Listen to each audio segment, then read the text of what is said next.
Bonsoir à toutes et tous, bienvenue dans On refait le CFR, l'émission qui débriefe des manches du championnat de France des rallyes. Ce soir, évidemment, on va reparler de ce qui s'est passé le week-end dernier du côté du rallye Cœur de France Centre Val de Loire. C'était la 7e manche du championnat de France des rallyes FFSA. Vous avez été nombreux et nombreuses à le suivre, aussi bien sur notre chaîne YouTube que sur nos réseaux sociaux. On vous en remercie encore, ce fut un plaisir de vous le faire vivre. Et si vous l'avez suivi ce rallye, vous savez bien sûr que un garçon en particulier s'est mis en évidence en terminant à la 3e place du classement général, en remportant le 2 roues motrices également. À cette occasion, vous le voyez, il est à nos côtés, c'est Tony Cosson. Comment ça va, Tony ? Ça va, merci. Parfait, ça va. Bon, j'espère que tu t'es bien remis. J'imagine que les derniers jours là ont été intenses, forcément, entre ce podium dimanche et puis voilà, le boulot qu'a repris le dessus, et puis beaucoup de sollicitations aussi, j'imagine, depuis ce week-end. Ouais, tout à fait. Hein. C'est vrai que on a été vraiment sollicités, et je remercie beaucoup. Hein, de toute façon, les personnes qui le font, parce que voilà, on a été appelés encore de partout, la France, un petit peu l'Europe aussi. Donc c'est vraiment sympa, en tout cas, d'avoir autant de messages. Mais il faut aussi placer le travail à travers, et donc effectivement, il va être temps que le week-end arrive. Et voilà, allez, courage, plus que 2 jours, tu verras, ça va bien se passer. Tony, je te propose sans plus tarder de rentrer dans le vif du sujet, de reparler bien sûr de ce qui s'est passé le week-end dernier. Alors, avant de parler du week-end dernier, j'aimerais qu'on reparle de ce qui s'est passé il y a un an, presque jour pour jour, au moment d'évoquer le rallye Cœur de France Centre Val de Loire. Ouais. T'étais dans le match pour la 5e place avec ton ancienne 991 GT+. T'as été victime avec Kevin Millet, ton copilote, d'une grosse sortie de route qui, à l'époque, a mis forcément un gros coup d'arrêt à tout ton programme, à toute cette aventure. Un an après, être déjà de retour avec cette nouvelle voiture, sans parler du résultat, hein, mais le simple fait d'avoir été au départ de ce Cœur de France un an après, j'imagine que ça t'a forcément beaucoup, enfin en tout cas ce projet t'a motivé en ce sens. Ouais. Oui, c'était le rendez-vous de l'année. Voilà, c'est vrai qu'après ce qui nous est arrivé en passé, sachant que nous on fait tout nous-mêmes, les voitures on les construit ensemble avec l'équipe depuis des années, que ça nous arrivait cette sortie, on a eu beaucoup de mal à se dire putain, mais comment on va faire pour s'en remettre, c'est toutes les économies de plusieurs années de construction de voitures qui partent en fumée, on n'était pas assuré, donc pour nous c'était une perte totale, quoi. Et voilà, à ce moment-là, il y a encore la chance qu'on a, c'est que les bonnes personnes étaient là au bon moment, dont un certain Simon, qui nous a vraiment aidé énormément à nous relancer, et puis à pouvoir disposer de cette 92 dès le charbot, hein. Donc on a recommencé une année complète, et c'est vrai que jusqu'à présent on a vraiment une chance, c'est que la saison se passe à merveille, avec des super résultats. Et puis voilà, ce Cœur de France, c'était l'objectif vraiment de l'année, comme je disais, pour pouvoir effacer ça, et on voulait absolument faire ce podium avec Kevin et toute l'équipe pour d'une remercier les personnes qui nous ont aidés à monter un projet comme celui-ci, et puis aussi parce que c'est notre rallye et on voulait absolument bien faire. Et oui, bien sûr, le dernier podium que tu avais signé là-bas, ça datait de 2017 en l'occurrence, et tu l'avais annoncé dès le départ, cette volonté justement de monter sur le podium. Et bien, encore bravo à tous les deux. Parlons aussi du déroulement de ce rallye, et j'aimerais forcément qu'on revienne sur l'issue de cette 11e spéciale. Alors, le hasard fait que j'ai eu la chance de pouvoir la commenter, donc de pouvoir vivre cela de l'intérieur avec vous, mais c'est vrai qu'on s'est retrouvé à 2 spéciales du terme, avec un écart d'1 seconde entre 3e trois équipages pour la troisième place. Hugo Margaillon, Mathieu Coppa, Raphaël Astier, Denis Giraudet et vous avec Kevin. Et franchement, honnêtement, moi, j'ai jamais vécu un truc comme ça où à 2 spéciales du terme du rallye, on a un si petit écart entre plusieurs équipages, en plus pas entre un seul équipage et un autre, hein, mais entre 3 équipages. Là, à ce moment-là, tu passes de la 5e à potentiellement la 3e place. J'imagine que dans ta tête, il doit se passer plein de choses. Ouais, bah c'est sûr. Alors, en fait, c'est quand je suis arrivé au point stop que je t'ai vu lever les bras et t'étais chaud, j'ai dit, oh, il y a un truc qui devait pas être trop mal. Donc forcément, je savais que la spéciale qu'on venait de faire, elle était bonne parce qu'il y avait pas d'erreur, beaucoup d'engagement, donc je savais que le chrono était bien. Et après, je savais aussi que celle qui arrivait, la grande, était un petit peu plus défavorable pour nous. Donc il fallait qu'on donne le max dans celle-ci, la 11, pour essayer de ne pas trop en perdre dans la 12.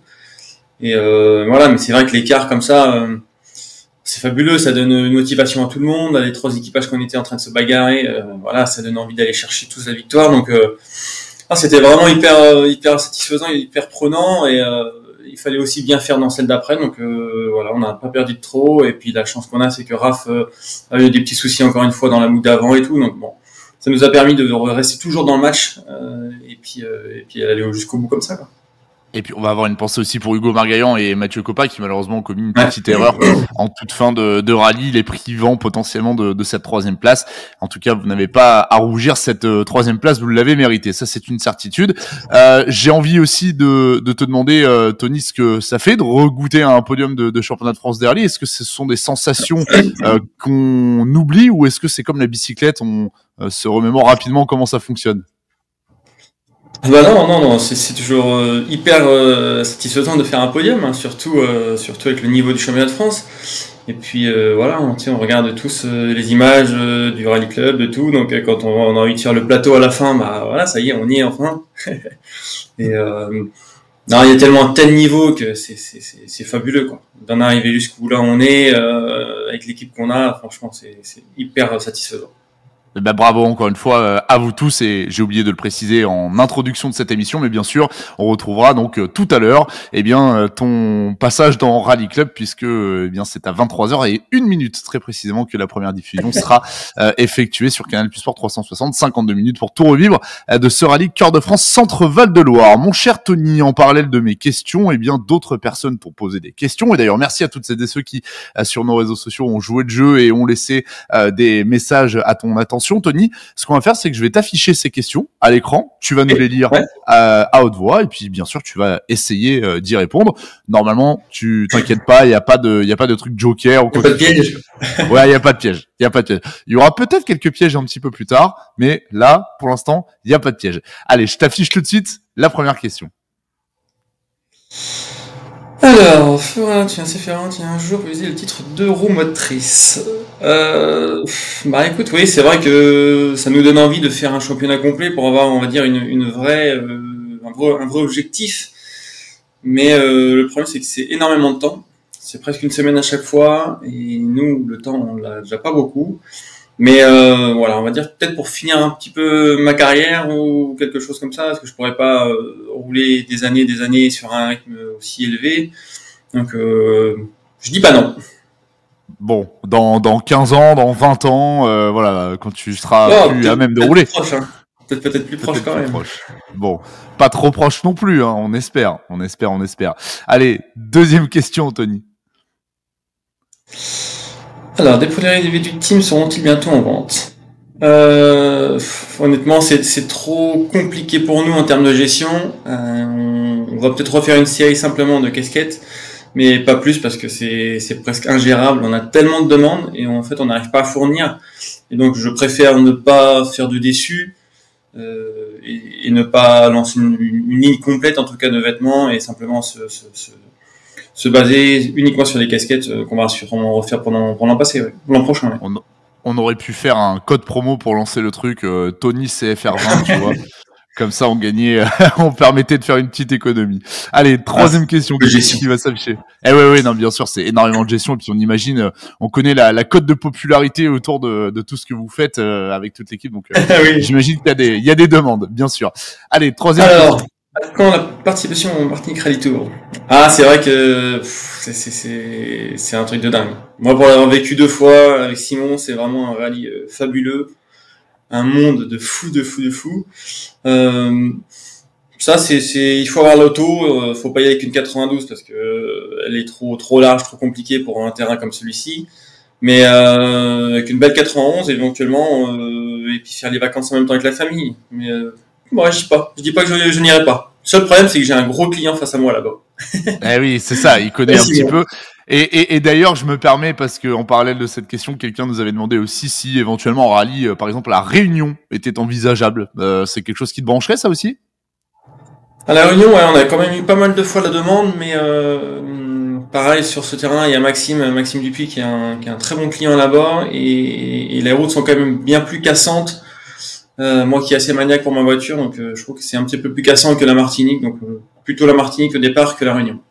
Ok, ça marche. Et puis on salue bien sûr tous nos amis dans les Dromcom qui nous suivent. Je t'affiche une nouvelle question, Tony.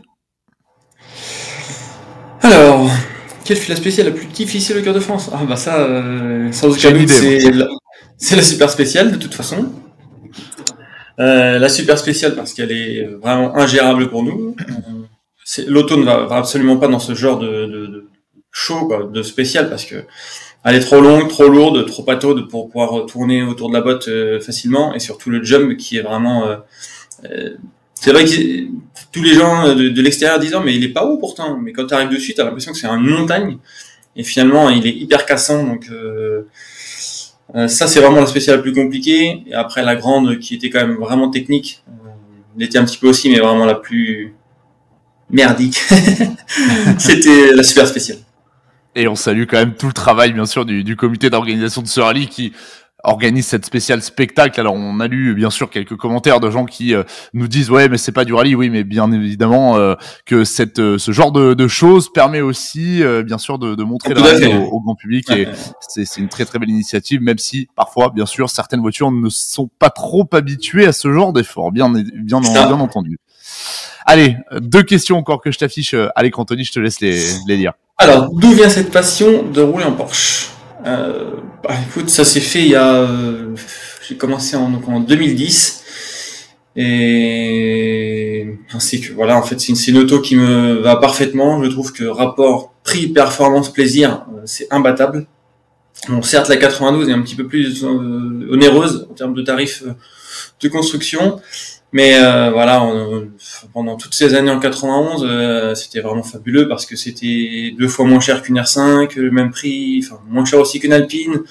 Et bah la perf elle est là, le son, le plaisir de pouvoir partager ça avec le public parce que voilà, Porsche c'est Porsche. Je sais pas si c'est l'engouement qui fait, peut-être l'équipage, le son de la voiture, le physique de la voiture, mais en tout cas, cette voiture, elle nous convient parfaitement. Enfin, cette marque, en tout cas, nous convient parfaitement. Donc, on n'est pas prêt de changer, en tout cas.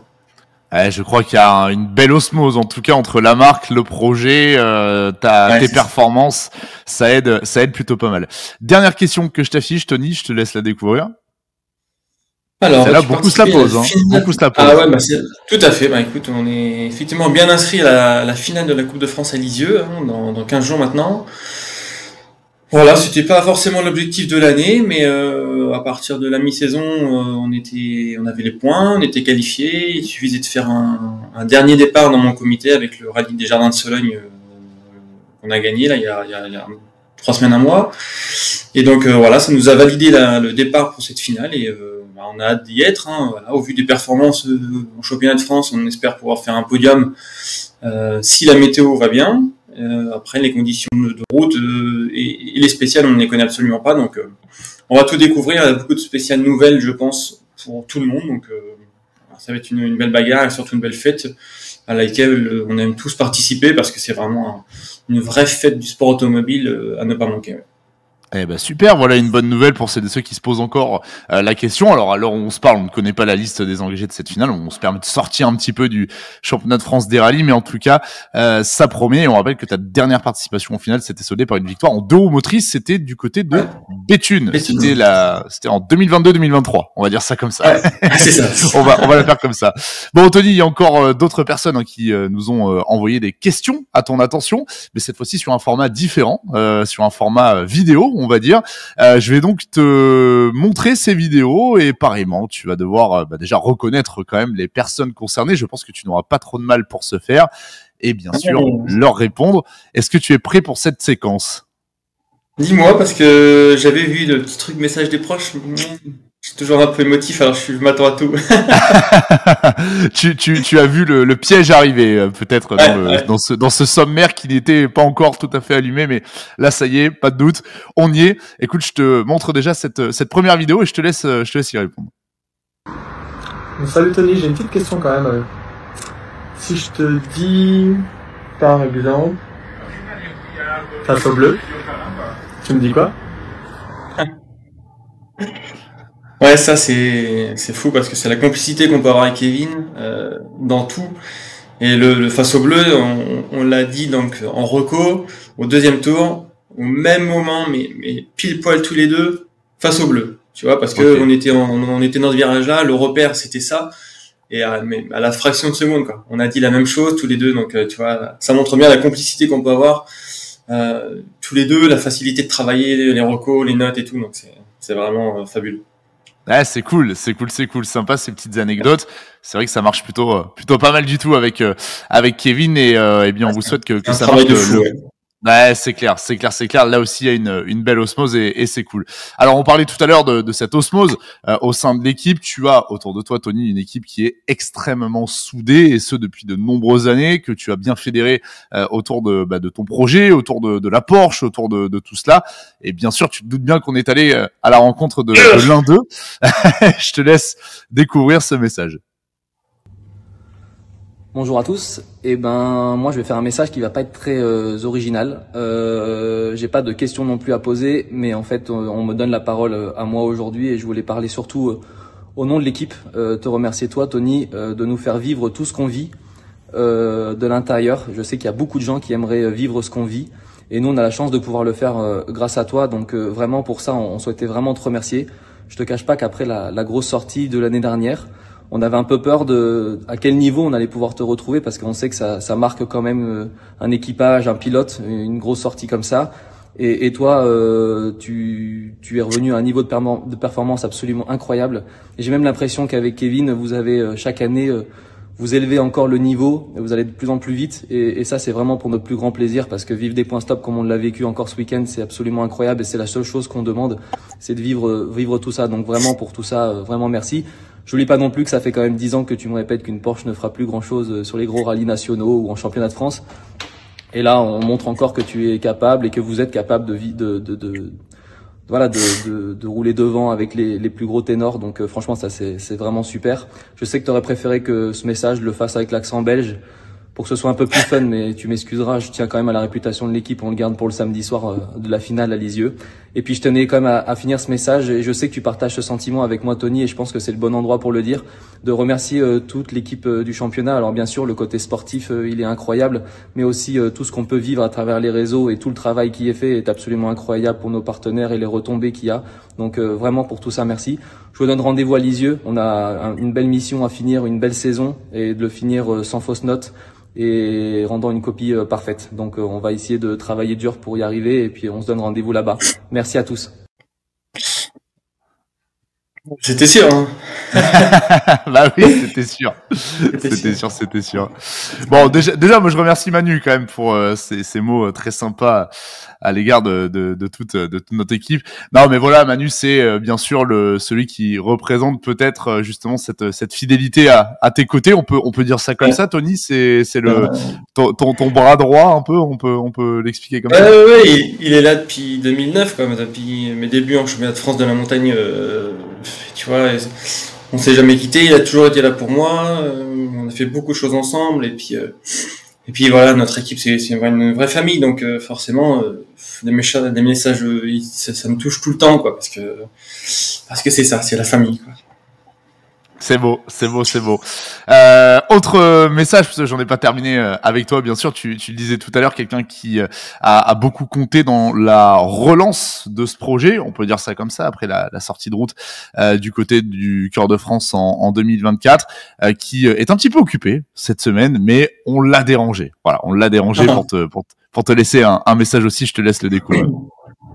Salut les gars, un petit message à l'attention de Tony pour te féliciter très sincèrement et de ta magnifique performance. Tu ne la dois qu'à toi, je pense, et bien évidemment à tout le fruit du travail qui a été réalisé par ton équipe. Écoute, ravi d'avoir vécu ça avec vous et ravi de savoir que ces accords de Morzine ont débouché sur un projet fou mais passionnant avec de très beaux résultats depuis le Mont Blanc. Voilà. C'est génial. En tout cas, je te laisse nous raconter comment tu vois la suite des événements et surtout comment tu vois ça par rapport au Rallye 2, sachant que la 92 ou la Porsche de manière générale a quand même pas mal de difficultés encore sur des chemins plus étroits. Allez, bonne émission à tous les deux. Voilà. Sacré Simon. Là, C'est un peu l'ange gardien du team désormais, on peut dire ça comme ça? Ouais, c'est vrai. Simon, il est, franchement, c'est une personne incroyable. Il est passionnant, passionné, il est à l'attention de tout ce qu'on peut lui demander. Et on a vraiment eu une chance de le rencontrer depuis maintenant 2 ans et d'avoir partagé tout ce qu'on a partagé, autant les épreuves qu'on a été en soutien avec lui sur les épreuves de la Martinique et Guadeloupe et tout ça. Et puis le partage en France de plein de choses, donc pour nous c'est hyper valorisant, c'est magnifique, je trouve, parce que c'est vraiment un personnage qui compte beaucoup pour nous en tout cas. Ouais, c'est sûr. Et je le remercie pour tout en tout cas. Eh ben c'est clair, nous aussi on le remercie parce que en tout cas grâce à cette belle union, ça débouche sur de belles choses. Je te laisse y répondre quand même peut-être parce que c'est intéressant ce que pose comme question Simon. Comment tu vois toi la suite, l'évolution de cette 992 par rapport au Rallye 2 comment tu vois ça? En fait, c'est difficile d'estimer et de savoir qu'est-ce qu'on peut faire sur les autres rallyes. Parce qu'en fait, c'est vrai qu'elle est un petit peu irrégulière dans certaines spéciales, on peut pas forcément jouer devant. Mais je sais pas, si on se prépare un bon programme pour l'an prochain, je pense qu'il y a vraiment des choses à travailler. Il faut peut-être se retrouver encore un petit peu plus dans l'équipe de personnes qui peuvent nous avoir un support technique plus important que ce qu'on a actuellement. Mais on voit que ça fonctionne tout le temps, mais à moi aussi de peut-être savoir bien régler ma voiture sur des spéciales qui vont être très différentes, tout ça, mais dans l'ensemble, honnêtement, la Porsche, elle va quand même bien partout, malgré que les Rallye 2 sont très très vite aussi, mais je pense que sur une année, il y a quelque chose à jouer sur un championnat de roues et peut-être même un championnat de France tout court. Et oui, et puis on salue aussi le travail qui a été fait avec Michelin Motorsport, notamment de concert pour, on va dire, rallonger la durée de vie de vos pneumatiques, les rendre plus performants, plus adaptés, avec une belle évolution. Et on a vu que ça payait, bien sûr. J'ai encore une vidéo, enfin 2 petites vidéos, mais tu vas voir, tu vas comprendre pourquoi je te dis ça. Et après, promis, je te torture plus, Tony, pour cette émission. Mais là aussi, évidemment, quelqu'un qui compte énormément et qui a énormément compté dans la mise en place de tout cela. Je te laisse découvrir son témoignage. Alors, coucou mon chaton, je saisis cette opportunité pour te glisser quelques mots. Je voulais te dire que j'étais infiniment reconnaissante des 12 dernières années que nous avons passées ensemble, remplies d'émotions. Ça a été des rallyes à ta droite fabuleux, des moments que je n'avais jamais connus. Le quotidien est également pas de tout repos avec tes nombreux projets. Des projets que tu réalises avec brio grâce à toute l'équipe que tu as fédérée autour de toi et qui est devenue une vraie famille pour nous tous. Je voulais te dire également que j'étais très fière que tu sois le père de notre fils. Donc, je pense qu'il ne pouvait pas avoir meilleur exemple que toi de par ta détermination et ton courage. J'espère qu'il en fera bon usage. Maintenant, écoute, je te fais des gros bisous. J'espère que ton année 2026 se passera aussi bien, voire même mieux que 2025. Et maintenant, je te souhaite une bonne finale à Lisieux. Je te fais des gros bisous. Bon, qu'est-ce qu'on peut faire de mieux en 2026 alors? Faire de mieux. Non, merci ma chérie, de ce beau message. C'est vrai que c'est fabuleux d'avoir une famille, une femme, des enfants comme je les ai. J'ai beaucoup de chance que tout le monde me soutienne tout le temps dans tout ce qu'on a envie de faire. Donc, merci tout le monde. Bon, et après 2026, 2026, je ne sais pas ce qui est. Pour l'instant, rien n'est fait, rien n'est programmé, mais on verra. On va déjà profiter de cette fin de saison qui est en tout cas actuellement fabuleuse. Donc, on espère une belle finale et après, voilà, on prendra un petit peu de repos, un petit peu de recul sur tout ça. Ouais, c'est clair, elle aura été intense, quoi qu'il en soit, cette année. Alors, avant de terminer cette émission, Anso a quand même tenu à te laisser un autre message. Ça peut peut-être te donner quelques indications pour ton programme 2026. Je te laisse y répondre. Au fait, en parlant de 2026, tu te souviens de celle-là? Est-ce que ça te dirait de prendre ta revanche et cette fois de finir devant? Alors, je crois qu'il y a un petit passif, on va l'expliquer aussi pour nos amis internautes. Ouais, pour l'instant, Sophie, elle a autant à Manicourt qu'au Mans, 1/10 d'écart avec moi, en son avantage. Donc, c'est elle qui a les 2 meilleurs temps. Et c'est vrai qu'on avait vécu une endurance, là, de 2 heures au Mans, là, au Porsche Club, au Porsche Sprint Challenge, pardon. Je sais même plus déjà, il y a 2 ans, je crois. Et, vraiment, c'était fabuleux. On a pu rouler tous les deux et aussi avec Michel, mon beau-père.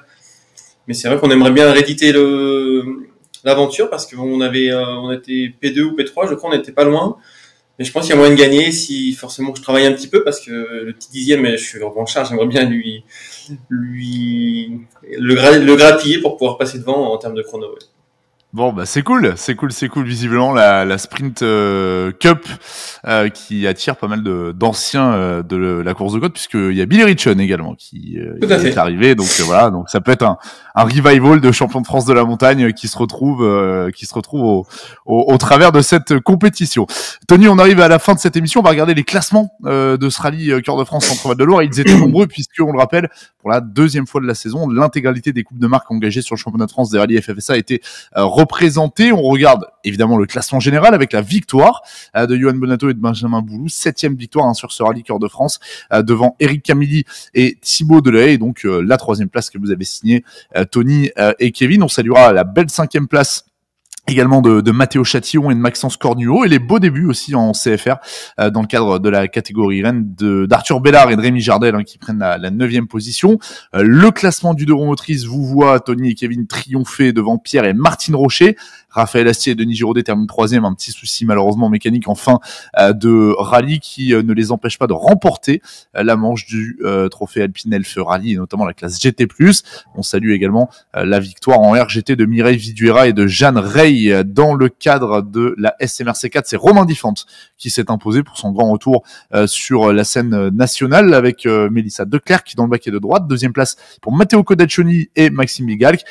Et la 3e position synonyme de titre pour Benjamin et Florence Stirling. Dans la SMRC6, il y avait 2 manches, une manche le samedi et une manche le dimanche.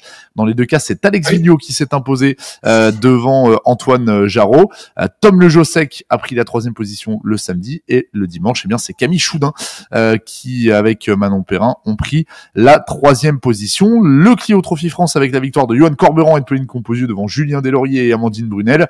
Lucas Zielinski et Owen Enhart qui s'offrent leur premier podium de la saison, ils terminent 3e. Et enfin, dans le trophée Michelin amateur, la victoire de Quentin Ribaud et de Lohan Biaggetti devant Julien Casal et Brice Gavet. La 3e place de Patrick Ben et de Nicolas Jeudi. Ça va être intense, évidemment, jusqu'à la fin de cette saison pour déterminer le lauréat du trophée Michelin amateur. Voilà, on a terminé ce petit tour d'horizon finalement de tous les classements. Donc Tony, bien on le sait, maintenant le prochain rendez-vous, ça sera Lisieux, finale de la Coupe de France des rallyes. Dans quelle mesure, si évidemment la météo joue en ta faveur, tu penses que tu peux signer une belle performance là-bas?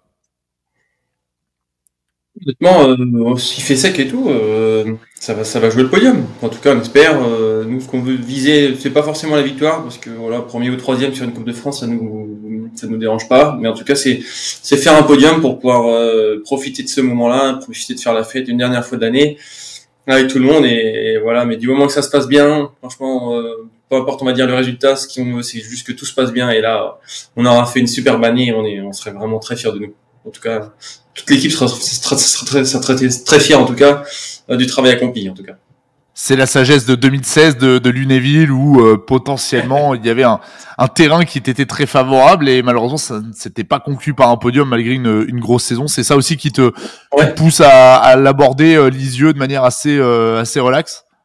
Oui, c'est ça. C'était effectivement en 2016 terrain très compliqué, mais beaucoup de victoires avant, donc l'objectif qui était à la hausse effectivement, mais comme je dis toujours, une finale c'est une finale. Il y a toujours des personnes, des pilotes qui sont plus rapides d'un seul coup, qui c'est leur moment, leur week-end, un petit peu comme Raph l'avait été en 2016 où il avait été sur une autre planète. Il avait eu la chance partout, tout avait été aligné pour lui. Et donc voilà, mais bon. Comme je disais, si le week-end se passe bien, peu importe on va dire le résultat, mais on aura fait une belle saison, donc c'est le principal pour nous en tout cas. Eh ben, on vous souhaite en tout cas avec toute l'équipe de vivre un très très bon week-end et puis on espère te retrouver bien sûr le plus vite possible sur le championnat de France des rallyes. Cette émission se termine. Merci beaucoup Tony d'avoir été à nos côtés. Je vous rappelle bien sûr que la soirée du CFR se poursuit à partir de 23h01 très précisément pour Rally Club, 52 minutes pour ne rien manquer de cette 7e manche du championnat de France des rallyes. Ça sera donc à découvrir sur Canal Plus Sport 360 et puis pour on refait le CFR, eh bien on débriefera évidemment le Critérium des Cévennes le jeudi 30 octobre à 19h sur la chaîne YouTube CFR TV. Notez bien ce rendez-vous et avant cela on vous donnera rendez-vous la semaine prochaine notamment pour la suite et l'avant-dernière manche du championnat de France des rallyes terre, le rallye Terre des Carnabelles. Merci à toutes et tous, merci Tony et je vous souhaite une excellente soirée. Je vous dis à très vite. Merci beaucoup. Salut Pierre, merci beaucoup.